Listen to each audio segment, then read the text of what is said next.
1 Samuel chapter 11 Introduction. In this chapter we have 1. Nahash the Ammonite king gives an ultimatum to an Israelite city, Jabesh Gilead. Verse 1 to 3. 2. Saul's great readiness to come to their relief, whereby he signalized himself. Verse 4 to 10. 3. The good success of Saul's attempt by which God signalized him. Verse 11. 4. Saul's tenderness towards those who had opposed him. Verse 12-13. 5. The public confirmation and recognition of Saul's election to the government. Verse 14-15. Nahash, the Ammonite king, gives an ultimatum to the Israelite city Jabesh Gilead. Verse 1-2. Nahash, meaning serpent, was the king of the Ammonites, the descendants of Lot, Genesis 19:36-38, who lived east of the Jordan. They were Israel's enemies. They had long claimed the right of original possession in Gilead. Though repressed by Jephthah, Judges 11:33, Nahash now, after 90 years, seek revenge for Jephthah's victory over his nation. Jabesh Gilead, a town east of the Jordan River, about 22 miles south of the Sea of Galilee, was in the land of the half-tribe of Manasseh. Judges 21:8-14. In God's providence, the renewed Ammonite hostilities provided an occasion for Saul's newly established kingship to be tested. The Ammonites besieged Jabesh Gilead. Unwilling to go for war and desiring to have peace, the men of Jabesh were willing to make a treaty with Nahash and were even willing to go into servitude. But Nahash the Ammonite replied, "I'll make a treaty with you only on the condition that I gouge out the right eye of every one of you and so bring disgrace on all Israel." Such barbarity would humiliate the Israelites, disqualify them for war, and incapacitate them for further fighting. This barbarous mutilation was a common punishment of usurpers in the ancient Near East, which would disable the warriors and render them useless in battle. This act on the conquered nation testified the conqueror's superior power and brought reproach on the conquered nation. Through the people of Jabesh Gilead, Nahash wanted to insult the entire Israelite nation. The name Nahash means serpent, and it fits him really well.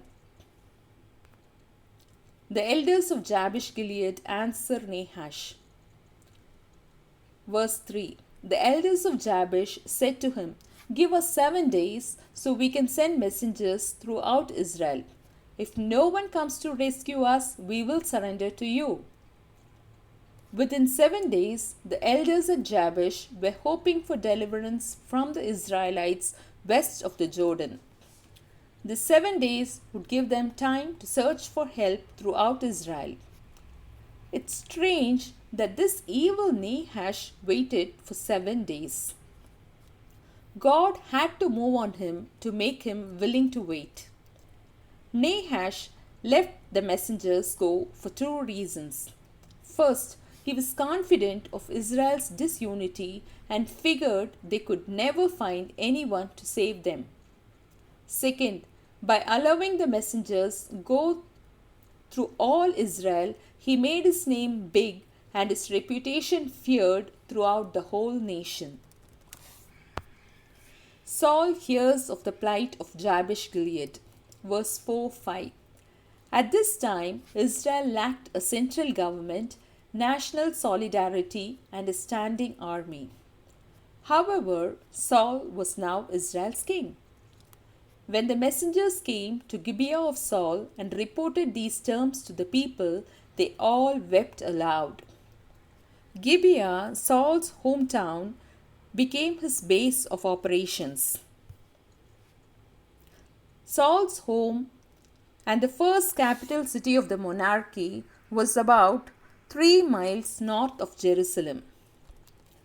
The people wept at their brethren's misery and danger because it appears that they too did not think of Saul as being someone who could save them.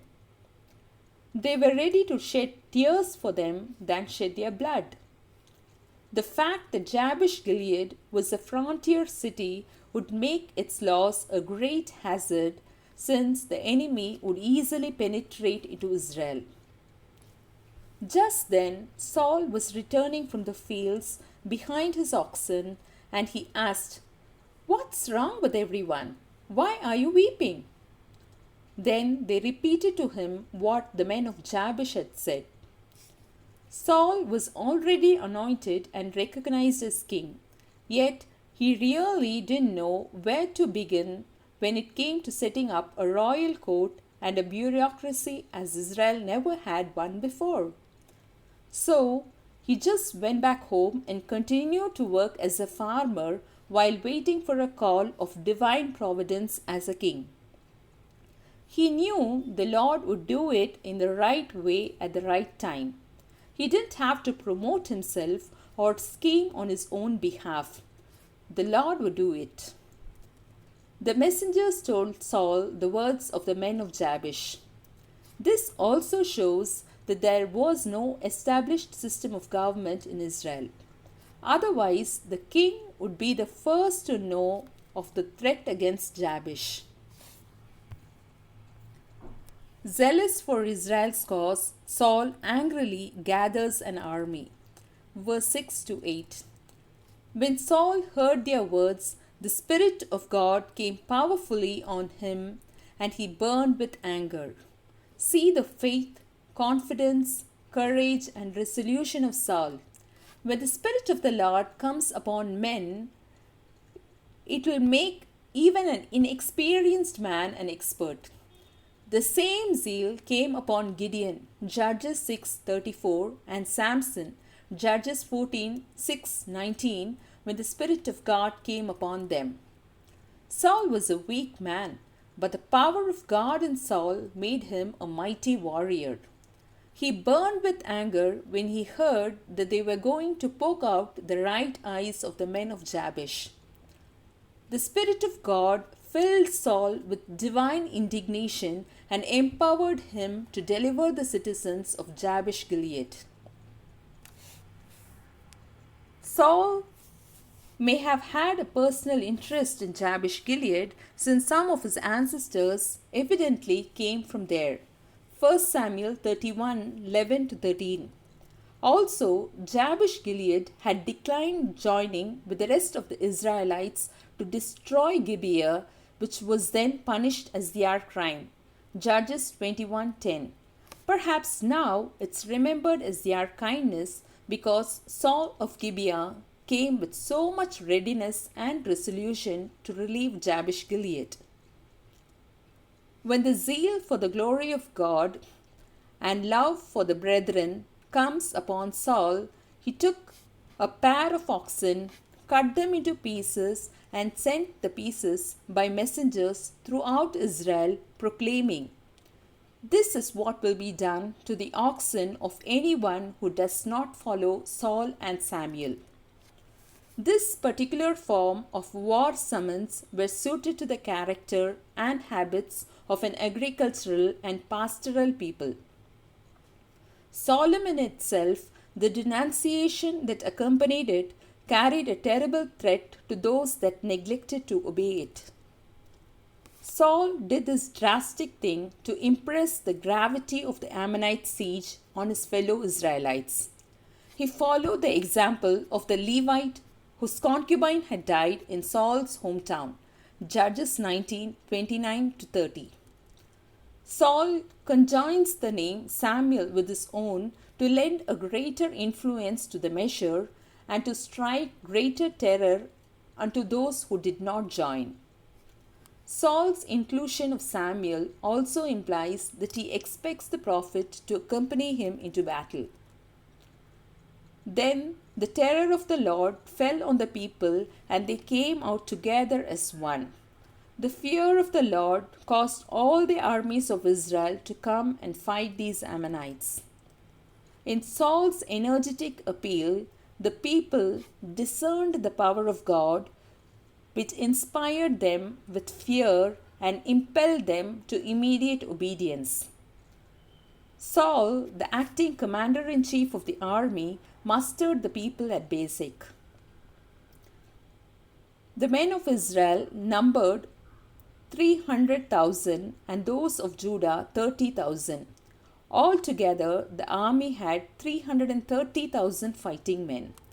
The response of the Israelites constituted the greatest show of military strength since Joshua's day.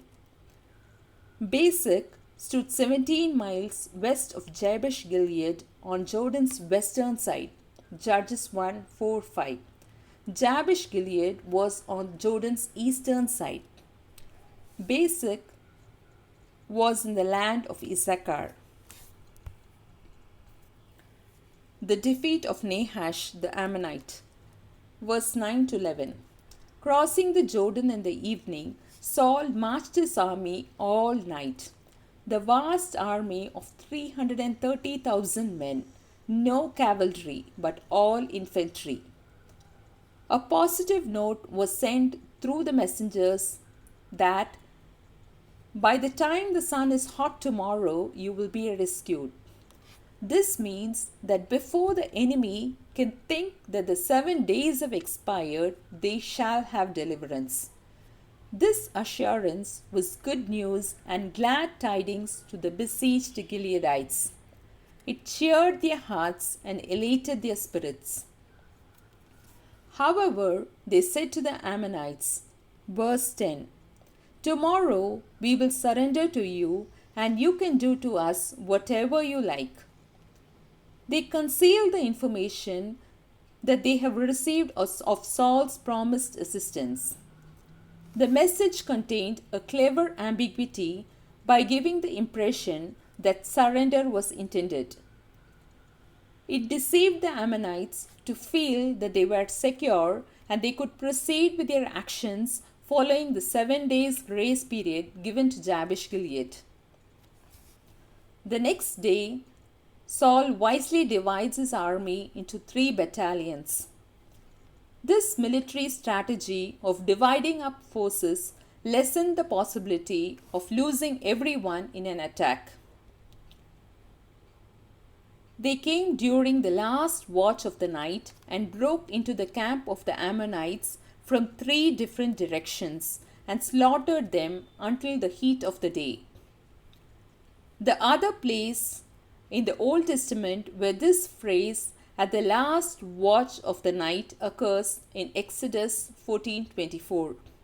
There, God slew the Egyptian soldiers as they pursued the fleeing Israelites through the Red Sea. Perhaps the writer of the book of 1 Samuel wanted his readers to view this victory as another miraculous deliverance at the beginning of this new phase of Israel's step into monarchy. Those who survived were scattered so that no 2 of them were left together. Jabesh Gilead was rescued and the Ammonites were totally routed. They were so much scattered that 2 of them were not left together to encourage or help one another. All these happened before the 7 days ceasefire expired. The Ammonite destruction was complete. Nahash and his army were totally routed and the city of Jabesh Gilead was saved. Saul shows mercy to his former opponents. Verse 12-13. We remember that the troublemakers, that is, the sons of Belial, had complained about Saul ruling over them. 1 Samuel 10:27. Now, the people are so delighted with the outcome of this battle and they were so proud of their new leader that they wished to give him a proof of their enthusiastic admiration by slaying the troublemakers who were at first averse of Saul being entrusted with the supreme power. They bring their suggestion to Samuel. But Saul said, "No one will be put to death today, for this day the Lord has rescued Israel." This shows that Saul was great in clemency as in valor.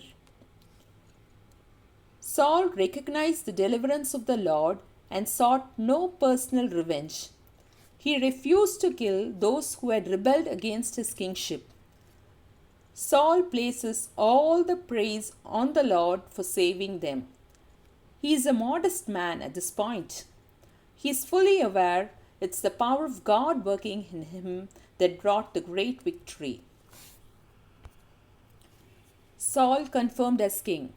Verse 14-15. Saul's victory rallied enthusiasm and support for him from the people. Samuel used this opportunity to help Israel renew its allegiance to God. At Gilgal, amid great pomp and religious solemnities, the victorious leader Saul was confirmed as king. The people now gave united support to Saul as their king at Gilgal. This is the first of the three significant meetings of Samuel and Saul at Gilgal. The second was the time Saul failed to wait for the prophet, offered a sacrifice prematurely, and received the prophet's rebuke. 1 Samuel 13:7-14. The third meeting was when God rejected Saul as king for his disobedient pride following his victory over the Amalekites. 1 Samuel 15:10-26. Saul's ascent to the throne was now complete. All of the ceremonies were witnessed by the Lord at Gilgal. This was a celebration of Saul accepting the office of king and the people accepting him.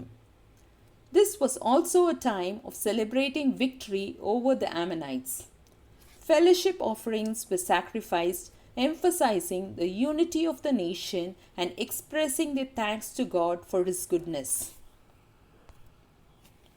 Summary. The first fruit of Saul's government was the rescue of Jabesh Gilead from the Ammonites. Israel's king not only needed to be an admirable individual in his personal conduct, but he also needed to be an effective military commander. The writer's point is clearly said by proving Saul's abilities in this chapter. The nation consequently united behind him because of his success. This was the third divine indication that God had chosen Saul to lead Israel following his private anointing, chapter 10:1, and his public choice by lot, chapter 10:21. At Gilgal, they sacrificed fellowship offerings before the Lord, and Saul and all the Israelites held a great celebration. 1 Samuel chapter 11. Questions.